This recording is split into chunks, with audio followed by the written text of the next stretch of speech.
Hello, I'm going to go over the books I've read since Christmas. Today, in one sitting, I read Girl by Edna O'Brien. I'm going to come back to it because I want to do it chronologically, but I read this all in one sitting. And then after that, I have decided that I'm going to read Supper Club by Lara Williams next, and Oils by Stephen Sexton. This is a pamphlet.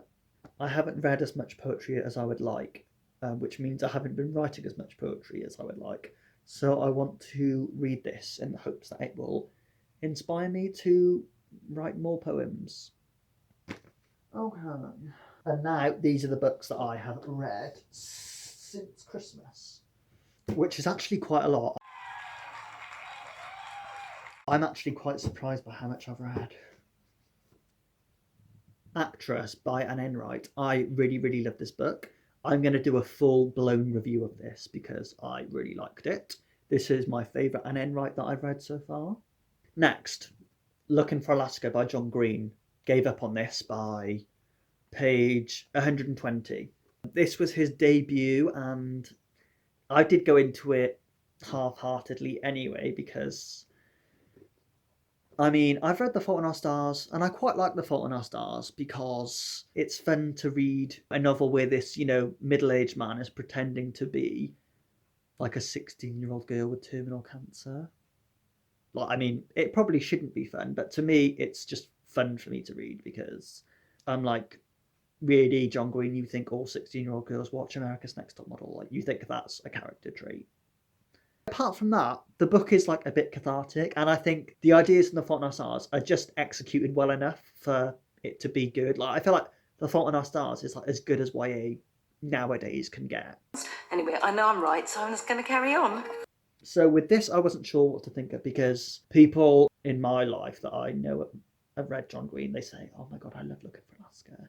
First of all, I like the title, but there wasn't that much else I liked about it. This is about a guy, and he goes off to a boarding school, I think, and his dad went to the boarding school as well. But he's like this smart, kind of goofy kid, and it was just the dialogue was just annoying me in it, which is what annoyed me about The Fault in Our Stars as well. But when I read The Fault in Our Stars, I didn't imagine that Augustus Waters was real. I thought that was just, what's her name, Hazel. That was her active imagination, wishing she had a boyfriend. Augustus Waters' dialogue, no one speaks like that. Not good enough. So,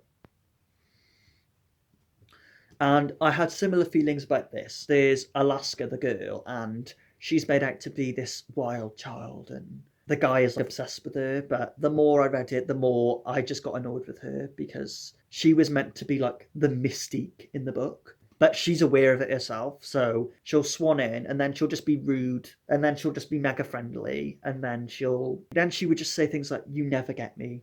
That's the point." And I was like, I don't actually ever want to get you, Alaska.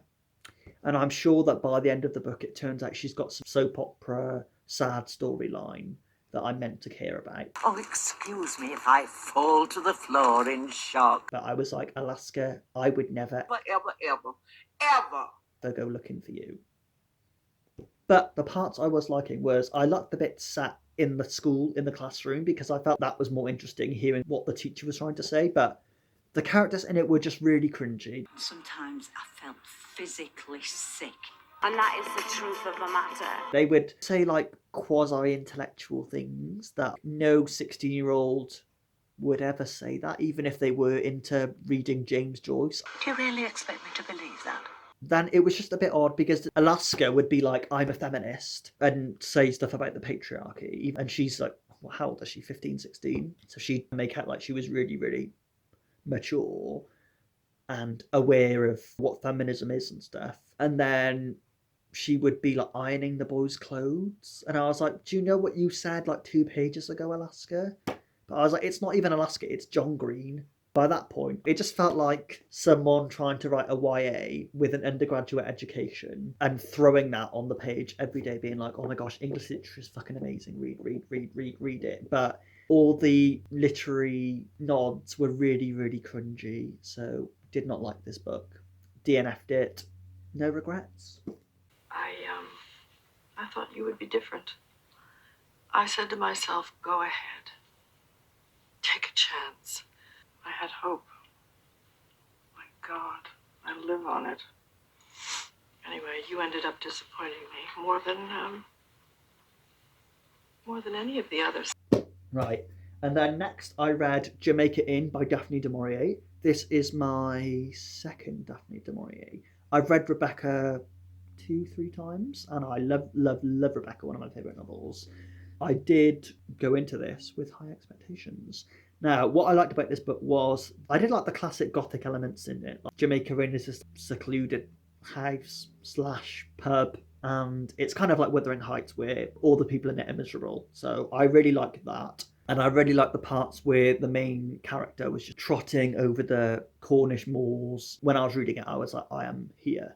Yeah, her uncle-in-law owns the pub, and she goes on about how much she can't stand him because he's such a vile character. But the more I read it, the more I thought, I bet really when she goes to bed, she thinks about him and desires him. I'm like, you dirty bitch.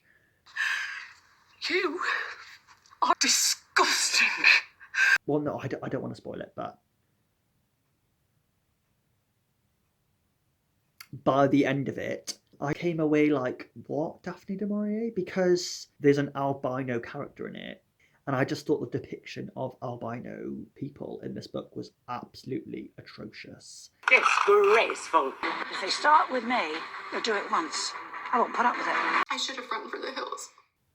Downright racist, really. So no one I've seen has ever talked about that with this book, as far as I know.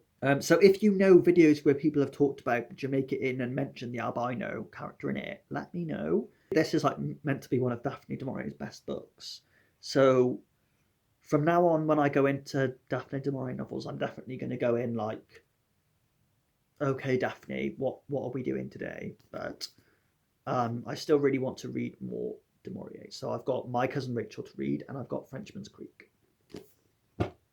Then after that, I read War of the Worlds with one of these awful Masterworks editions. I mean, to be fair, for a Masterworks edition, this is probably as good as those covers get.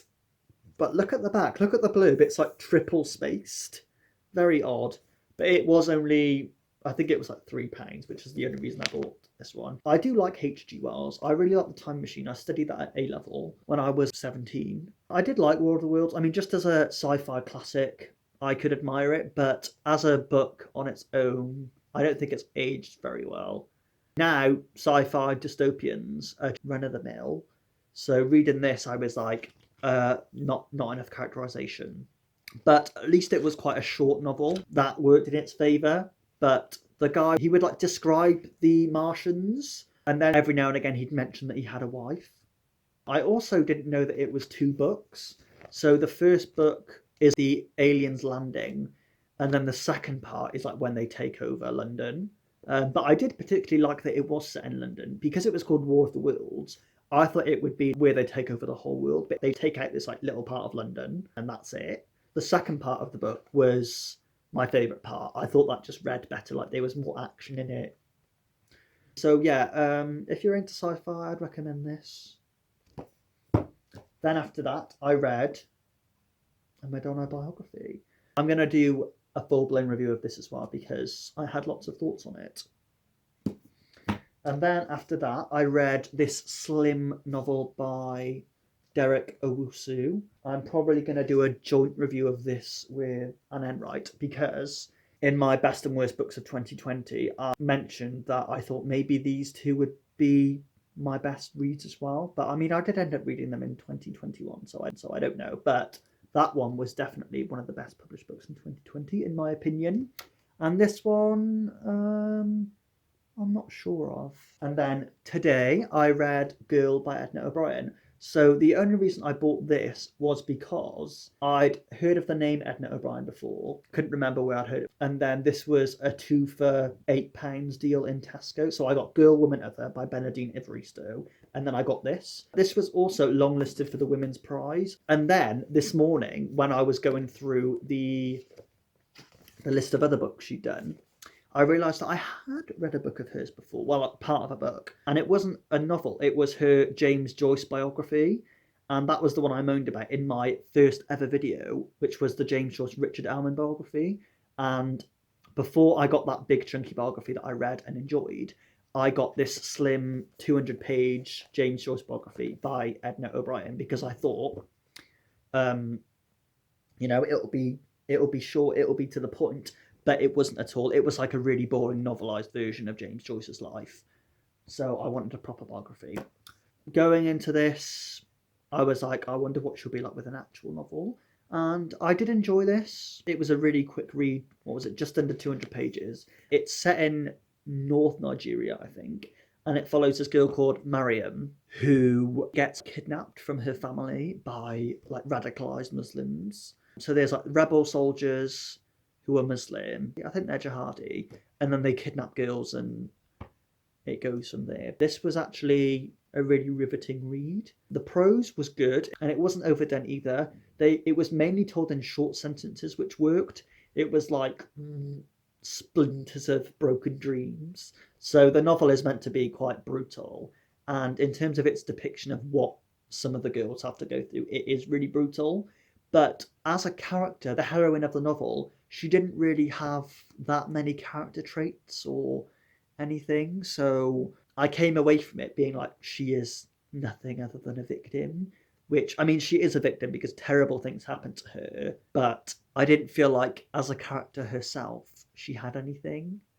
So that was a bit of a shame. But I don't think that's the point of the book. The point of the book is meant to be the shit some of these girls have to go through. And then the acknowledgements in the end describe the work that Edna O'Brien did. She actually went to Nigeria and she actually spoke to some of these girls. So I could respect that because as I was reading it, I was like, who are you to be writing from this black girl's perspective? But the book isn't really to do with race at all. If you didn't know it was set in Nigeria and the characters didn't say that, it could be set anywhere really. And let's talk about the cover. So I do like the orange and green aesthetic, but I mean the picture of the girl's hand in the grass leaves a bit to be desired. But I mean, with a novel like this, it shouldn't really have a beautiful cover, but it was a quick read. So I would recommend this if you want a quick, captivating book to read. And have any of you read any more Edna O'Brien? Because she's quite a big Irish author. But I think Anne Enright is definitely my more favourite Irish author. What have you been reading recently, and what are you going to read next?